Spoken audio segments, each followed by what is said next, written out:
Hello student, मैं doctor Sunita Gupta आज आपको क्लास 10th विज्ञान पाठ 1 के मैं रासायनिक समीकरण के बारे में बता चुकी थी।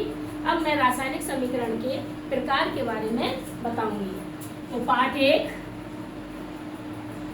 एक में रासायनिक समीकरण यह हमने आपको समझा दिया था। रासायनिक समीकरण, तो गाइस रासायनिक समीकरण किसे कहते हैं? रासायनिक समीकरण कहते हैं जब किसी रासायनिक अभिक्रिया को उसके प्रतीकात्मक रूप में लिखा जाता है तो उसे रासायनिक समीकरण कहते हैं।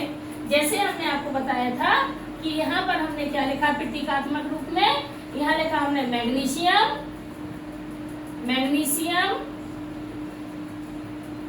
Plus oxygen. तो क्या बन गया था यहाँ पर? यहाँ बना था मैग्नीशियम ऑक्साइड।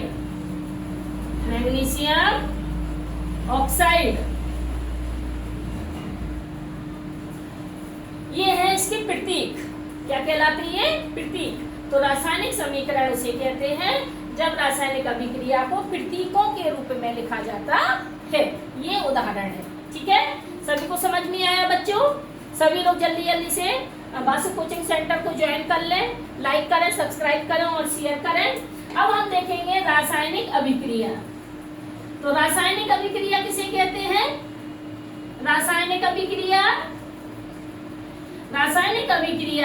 वह अभिक्रिया है जिसमें रासायनिक समीकरण को प्रतीकों चिन्हों के रूप में लिखा जाता है। क्या कहा मैंने? दो चीज ली है, प्रतीक के रूप में भी और चिन्हों के रूप में भी। जैसे इसी रिएक्शन को हम लिखेंगे मैग्नीशियम प्लस ऑक्सीजन, तो क्या बनेगा?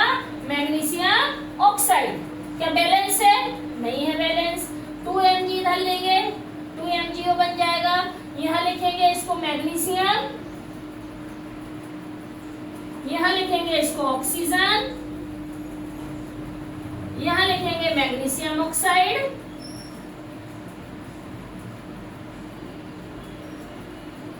तो अब इसको क्या कहेंगे? रासायनिक अभिक्रिया। जब रासायनिक समीकरण को उसके प्रतीकों के रूप में एवं चिन्हों के रूप में बैलेंस करके लिखा जाता है तो रासायनिक अभिक्रिया कहलाती है। सभी को समझ में आया बेटा? ये उदाहरण है।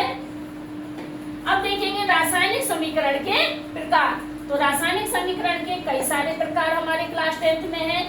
जैसे पहला प्रकार है संयोजन अभिक्रिया, दूसरी अभिक्रिया है वियोजन अभिक्रिया।